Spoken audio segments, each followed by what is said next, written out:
All right, ladies and gentlemen, going to make a quick hour-long video as usual. Get the mic the hell away from my face. I don't breathe on you guys too damn much. Um, so basically, in this video, or I should say, in the previous video, uh, I explored spirit gear versus stamina intellect gear from AOE farming, right? Because Jugs of Light basically did a video showcasing of the whale gear, aka stamina spirit gear, which you can see here, right? Like, of the whale, of the whale, of the whale, of the whale.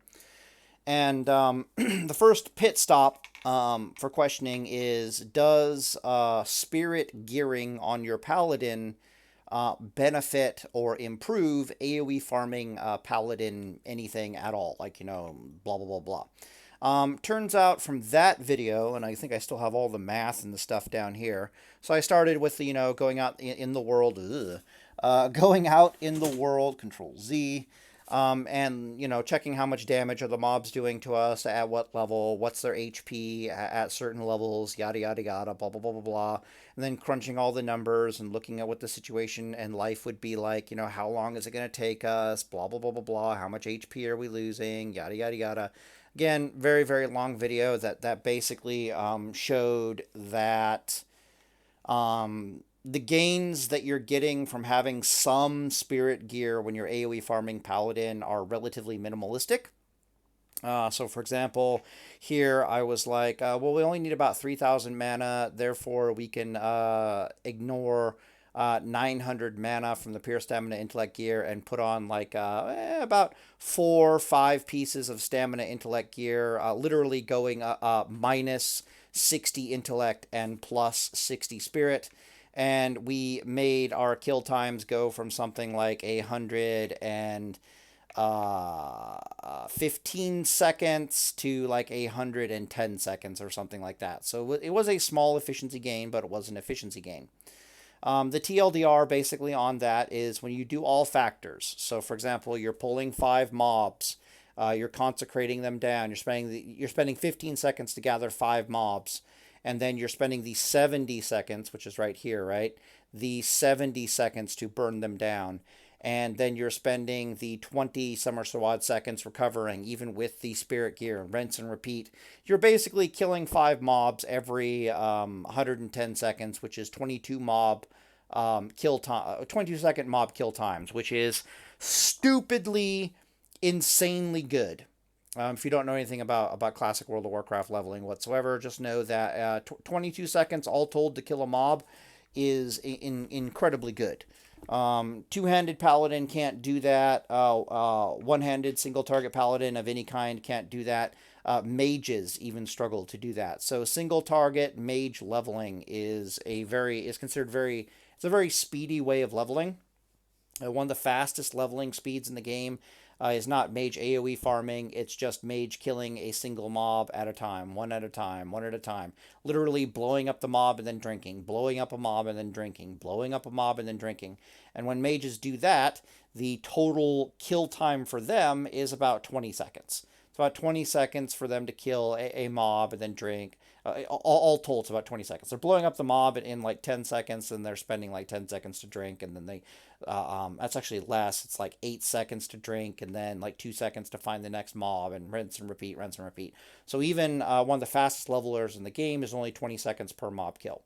I've said it before, I'll say it again with Paladin. If you are killing a mob in under 30 seconds, you are doing good. If you are killing a mob in under 25 seconds, you are doing really good. And if you're getting anywhere near 20 seconds, you're absolutely doing mad lad, insane speed level, speed running type stuff.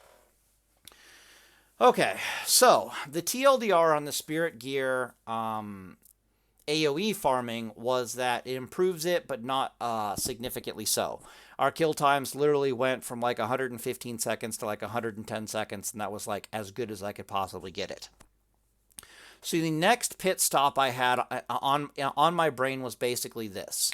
What if we're doing a very heavy spirit build, including finding of the owl gear, which is basically what the hell I've got going on here. So you'll see that I have almost all of the whale plate gear, because that stuff is pretty cheap and easy to find because warriors like that. And then for the neck pieces and the rings, I have of the owl gear, which is intellect and spirit, so no stamina gear. And the reason why I have that for rings, and I have that for the cloak, the back, is that of the eagle gear, which is ideal for mage farming, is usually very expensive on auction house. So anything that's of the eagle gear and mages use is usually extremely expensive on the auction house. And that'll usually be your neck piece, your back, and your rings because mages want that. So if you can find cheaper alternatives to use for the rings and the cloak and the neck piece, it's ideal. You'll save a lot of gold that way. And owl gear is very common for rings, and for owl gear is a very common secondary backup gearing for mage AOE farms, but it's usually like 1/3 the cost of the eagle gear by comparison. The whale gear is similar. It's a little bit cheaper, but my point is, if you're going to find owl gear anywhere, it's going to be in the rings. Commonly on the auction house, it's going to be in the mage gearing section of your build. But you can also still find it in the plate gear from time to time. Feel free to look into it. But the next question was, when you're AoE farming as a paladin, you're not doing a lot of spirit tick regeneration in that rotation. When you're AoEing down the mobs, you have about a 70-second time period of AoEing them down, where you're literally only getting like 16 seconds of spirit regeneration tick time. It's incredibly hard to find spirit tick regeneration time in an AoE paladin's life cycle, if that makes sense. Combat, rotation, life cycle. However, in single target combat, life changes somewhat significantly, because in our single target combat rotation, we can actually generate very long windows of spirit tick regeneration. So the question then became, what I'm trying to explain here is that I looked into two-handed paladin that is deep into the holy tree, or any other tree for that matter, right? What could we possibly do? But two-handed paladin being very deep into the holy tree, meaning that we don't put any points in prot, we just go all the way down for holy shock. And we do what single target mages do, which is we try to turn as much of our mana into DPS as possible, and then we drink afterwards. But we're doing a slight variation on that because we're going to use a rotation that has a very, very large amount of regeneration time here. Okay, so what is that looking like? I'll direct your attention right here real fast to this rotation. So you'll notice I got 1, 2, 3, 4, and 4 is drinking. So Holy Shock is usually considered to be a terrible spell in classic World of Warcraft. It is absolutely it's basically hot garbage, right? Mostly it's hot garbage from a PvP perspective because it's on a 30-second cooldown. It's hot garbage from PvE perspective because it's also on a 30-second cooldown, which means you can only use it once per mob engagement. And ideally, you'd like to be killing mobs faster than 30 seconds, which makes it kind of not ideal. But from a spirit tick regeneration perspective, it being on a 30-second on a 30-second cooldown is fucking amazing. It's actually really, really good. So it's not a waste here. So you can see that our rotation starts with us pulling a mob using Holy Shock, and then judging Crusader, and then using Seal of Righteousness rank 3, and then consecrating, and then waiting, literally having 21 seconds of dead time for spirit tick regeneration, then killing the mob with a Judgment of Righteousness into a Hammer of Wrath. Okay, and you'll notice that even though we cast like 1, 2, 3, 4, 5, 6 spells in this 20-second kill time window, we only fucked with our spirit tick regeneration by about 4 seconds. Why the hell is that? The answer is that Judgment of Crusader or judgments are not on a GCD, so it becomes very easy for us to pull the mob with with shock, and then to judge Crusader. So we haven't really used it. You get the point, right? Very, very easy. All right, so the first mob we pull with Holy Shock, But by the time we kill that mob, the second mob, we're not pulling with Holy Shock. Instead, we're running up to it. We're judging Crusader. We're going Seal of Righteousness rank 3. We're consecrating, and then we're blasting the target with with Shock. Or we're shocking the target, and then we're consecrating, and we're getting into the Spirit tick regeneration, whichever one of those two comes first. But we want to shock them at basically as soon as possible to get Holy Shock on cooldown as soon as possible. The reason why we're not pulling with Holy Shock again is because Holy Shock's on a 30-second cooldown, and we just killed the first mob in 20 seconds, and now within 25 seconds, and now we're looking for the next mob, which means Holy Shock is still going to be on like a 5-second cooldown, give or take. It's going to be on a 3 to 5-second cooldown, something like that, right? All right, so we kill that mob. Then we come to the next mob, and Holy Shock is going to be even more out of sync with this rotation. So we judge Crusader, Seal of Righteousness rank 3, then we consecrate, then we get our Spirit tick regeneration on, and somewhere within this Spirit tick regeneration, Holy Shock will come off of cooldown, but we're not actually going to use it. We're going to wait until we're damn near close to killing the mob. Then we'll shock, judge Seal of Righteousness, judge Righteousness out, and then wrath the mob to death. And then because we've finished off a mob, using Holy Shock, so Holy Shock is on something like a 27-second cooldown, that's when we're drinking. So, and then once we're done drinking, of course, we pop up and we shock a mob and we rinse and repeat the process all over again. After looking at this, there might be room in here. We might have the mana and the gear to do a 4th mob pull in here, in which case there would be a second consecration at number 3, plus the shock. So you'd like consecrate, shock, and then judgment of righteous, and then wait like a second or two, hit the target again with your two-handed weapon, judge out righteousness, and then wrath it to death. And because you basically you screwed over your Spirit tick regeneration in the 3rd pull, it's fine. But by the time you get to the 4th mob pull, your shock would come off a cooldown right about the time you're killing the mob. You would shock. You get the point. 3 just looks different, and then this 3 right here, as written, would just become your 4, and then your 5 becomes your sit and drink, and then you rinse and repeat the cycle all over again. But generally speaking, what this means is you're going to have 25-second rotations for killing the mobs. By the time you're talking about the time it takes to recover and all that stuff, you're looking at about 27, 28 second mob kills for a single target. This number might go up a bit if we're talking about multi-target, because there is consecration being involved here. So, for example, while we're leveling, rather than using Hammer of Wraths, we'd be using extra consecration. We'd be using a double consecration pull technique, which gives us less Spirit mana ticks. But basically, you end up replacing Wrath with consecration and putting it forward. It shouldn't be that hard for you to figure out how to do this. But the general rule of it is that we are both using every spell we have that turns mana into damage when we have our window of opportunity to do that. We're doing that at the beginning of the fight, and then we're doing that at the end of the fight to kill the mob.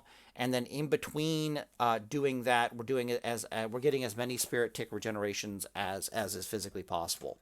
And when you do that, what ends up starting to happen is that you can very, very confidently build a Holy Shock Paladin, a Paladin that's been leveling entirely into the Holy Tree the entire time, all the way to level 40 and beyond, and that has been using of the Whale gear and a bit of the Owl gear, and be competitive in your two-handed playstyle with a Seal of Command Paladin.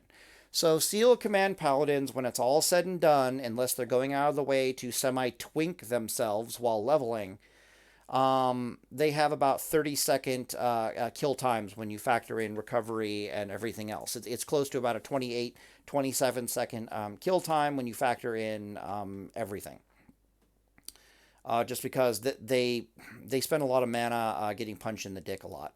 So this Paladin is basically a more interesting, I would say, and more fascinating, viable alternative to the traditional two-handed command Paladin. This is a two-handed Paladin build. You are actually using a two-handed weapon in this build. The faster the two-hander, the better. So this build will improve with a two-handed weapon. So, for example, the weapon I'm choosing to use at our theoretical level of 47 here is the Light Forge Blade, which is a Paladin quest item. So if you want to go have some fun with that, you can see it has some holy spell power on it, but I didn't factor that into the equation. When you're using your slower, I just using it because I wanted to have a conversation about these slower two-handed weapons as opposed to the faster ones. When you're using a fast two-handed weapon, if you can get your hands on a nice blue fast two-handed weapon, you want to use Seal of Righteousness rank 3. But when you get up to the higher levels of speed, like this weapon at 3.3 second speed, you just want to use your most up-to-date Seal of Righteousness possible, if that makes any sense. Literally cycle through your Seal of Righteousnesses. It'll always be either your rank 3 Seal of Righteousness or your most up-to-date level of Seal of Righteousness will do more damage. Usually it's if your swing speed on a two-handed weapon is anything over is 3 seconds or higher, you want to use your most up-to-date rank. If it's 3 seconds or lower, you want to use rank 3. Yada yada yada. Just test your highest rank and test your rank 1 when you have Judgment of the Crusader on the target, which will be giving you like 110 spell power on the target at this point. See which one does more damage and go from there. Using the higher rank seal will cause the seal to judge a bit more damage, but not all that much. It'll judge for like, max at level 60. My rank 3 judges for 350, and my rank 8 for significantly more mana judges for 450. So while you're leveling, the judgment difference between rank 3 and your current max rank of Seal of Righteousness will probably be about 50 damage. But it all evens out. So if you can get away with using the slower two-handed weapons as long as you're using a higher rank of rank 3. So anyways, this is why this is here. I just want to talk about the fasted one-handed weapons. The point is that this kill time, which is competitive with Seal of Command kill times, will become significantly better and significantly more noticeably better if you're using a faster two-handed weapon. And if you can get your hands on a quick one-handed weapon that is relatively up-to-date, like a blue or an epic or something like that, like a really fast one-handed weapon, that thing might end up actually doing more damage than a two-handed weapon, but it's not likely. So anyways, this is a two-handed weapon Paladin. The TLDR here, and I'm going to go make a TLDR video on this, is that this is a two-handed weapon Paladin that is going full-on Holy Shock. So if I go over here, and you see that the talents, we've just gone all the way down and picked up Holy Shock, and then at level 47, we're just barely starting to inch our way into the prot tree for all little benefits we get from there. Mostly it's for precision. You can consider going down into Benediction and picking up Deflection and getting the goodies in the Ret tree if you want. But, anybody will tell you that just getting precision is usually better than anything you're going to get for the first 10 talents in this tree or beyond. But this is a full Holy Paladin that levels from the word go pretty much all the way to 60 using mostly of the whale gear. You are a single target predominant Paladin. You don't mind if you find yourself in combat with multiple mobs because you still have enough intellect and you have consecration available, and you can always go sword and board, and sword and board doesn't really hurt your DPS because blah blah blah blah blah. You can always get your judgment of wisdom on and your seal of wisdom on. So for example, if unlike two-handed paladin, so two-handed seal of command, strength, stamina paladin. If they find themselves fighting more than one mob at a time, it's detrimental to their XP per hour. If they find themselves fighting more than 2 mobs at a time, so if 3 mobs come into the party, and I'm assuming how they showed up to that party was you started with fighting one became two, and then two became fighting only a single mob, but then another mob came in, so it's like two back-to-back 2v2s, or 2v1s, if that makes any sense. That ends up becoming really bad for their XP per hour, and they can often have to run away from that, which is even worse. This Paladin, just like the other Stamina Intellect Paladin, doesn't have this problem at all. The more the merrier. If more mobs come in, it's slightly detrimental. It's not super detrimental to your XP per hour, and Lord knows you're not going to be running from anything. You can still tank dungeons, no problem, in the Stamina Spirit gear. If you go watch Jugs of Light's videos, he's basically proving that. He has a really good video basically proving that you could, the Stamina Spirit gear is potentially objectively superior to the Eagle gear for tanking dungeons. It's potato. They can both do it spectacularly. The only thing this build cannot do better than the Stamina Intellect gear Paladin is your AoE farming is not as good, obviously. And you can't heal dungeons anywhere near as well in the Stamina Spirit gear as you can the Stamina Intellect gear, just because you're missing a nice big fat mana bar battery, basically. What else is there to talk about?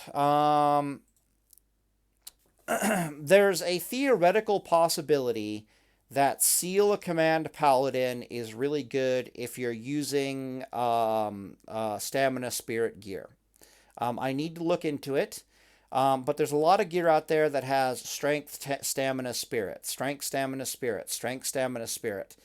And while it's not better than, say, of the Owl gear for this build, for the two-handed command build, it might be good. So I'm going to go make the TLDR video. But the TLDR video is basically going to be me listing out all your leveling options.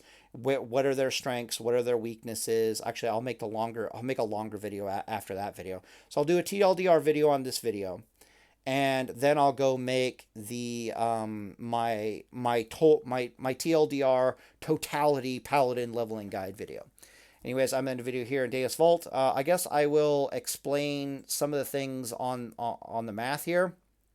So here's me listing out at level 37, 47, my bad, the mana costs, the base damage, the spell power ratios, yada, yada, yada.